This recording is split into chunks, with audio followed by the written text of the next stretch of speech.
Welcome to Fibonacci-ku. So, kali ini kita akan ngebahas tentang kelemahan Q kalau kita menggunakan array.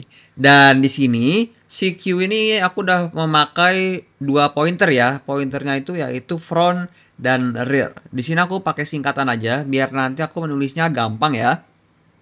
Dan kalau kalian udah tahu tentang dua pointer pada Q ini ya, dan kamu juga tahu kalau prinsip dari Q ini adalah FIFO. Coba aku tulis lagi ya di sini FIFO, first in first out. Jadi yang pertama kali masuk dia bakal pertama kali keluar.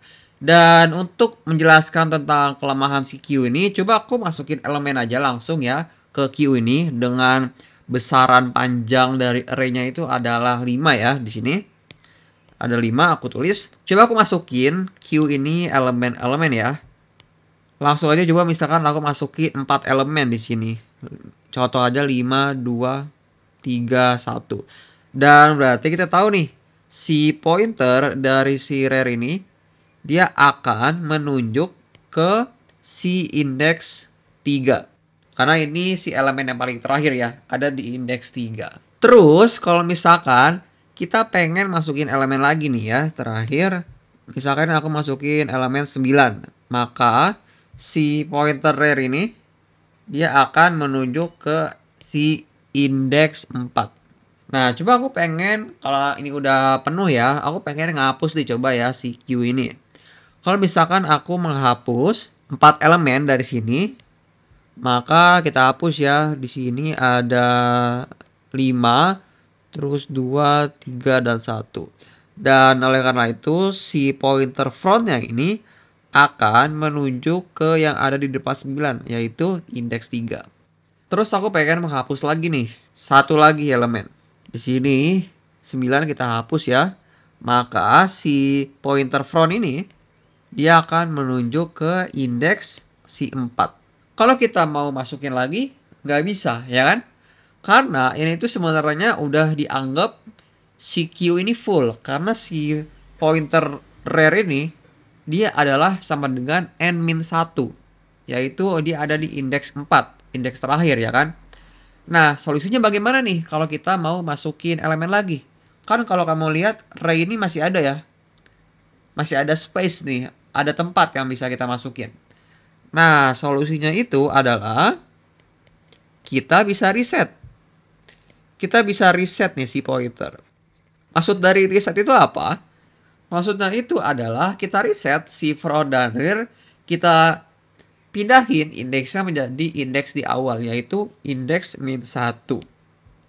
Nah, jadi kalau misalkan kita reset nih, si front dan rear-nya, dia bakal menunjuk ke si indeks -1.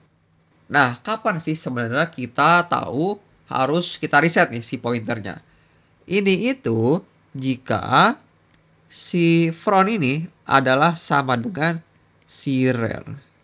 Dan ini kalau kalian perhatikan ya, kalau front dan rear itu adalah sama dengan, maka kita tahu kalau Q-nya itu adalah empty atau kosong.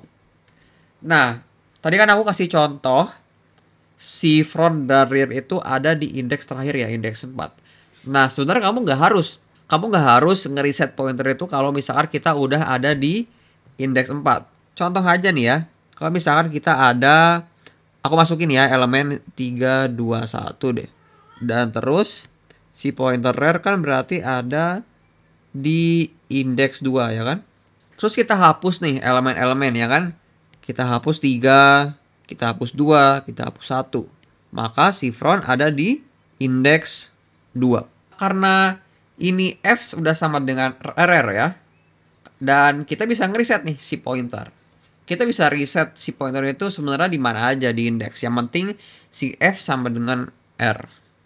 Nah, jadi kalau misalkan kita reset ya, si front dan rear ini, dia bakal ada di indeks -1 lagi.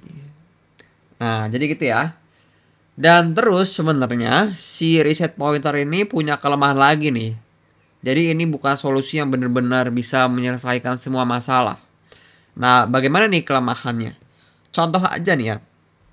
Let's say kamu tuh punya elemen seperti ini ya. Misalnya di sini 4, 1, 3, 2 deh ya.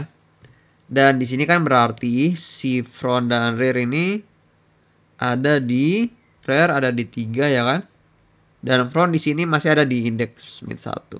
Nah, coba kita hapus ya si elemen ini. Let's say aja kita hapus nih. Kita hapus satu aja deh ya.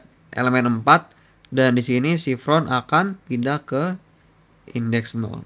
Tapi untuk kali ini kamu nggak ada pengen ngehapus lagi nih si elemen. Kamu pengen ngisi-ngisi terus elemen ke dalam queue. Kita isi nih. Sini 3 ya. Dan berarti di sini harus kita pindahin pointer rear ke indeks yang terakhir. Di sini rear. Dan aku pengen lagi ya kita delete deh. Soalnya di sini bukan contoh yang aku pengen sebenarnya. Kita hapus dulu. Kita hapus deh di sini 2 elemen lagi. Di sini berarti frontnya ada di indeks 2. Nah, ini udah contoh yang bagus nih. Dan terus aku pengen ya kita masukin elemen lagi. Nah, kita kan nggak bisa nih karena ini full, ya kan?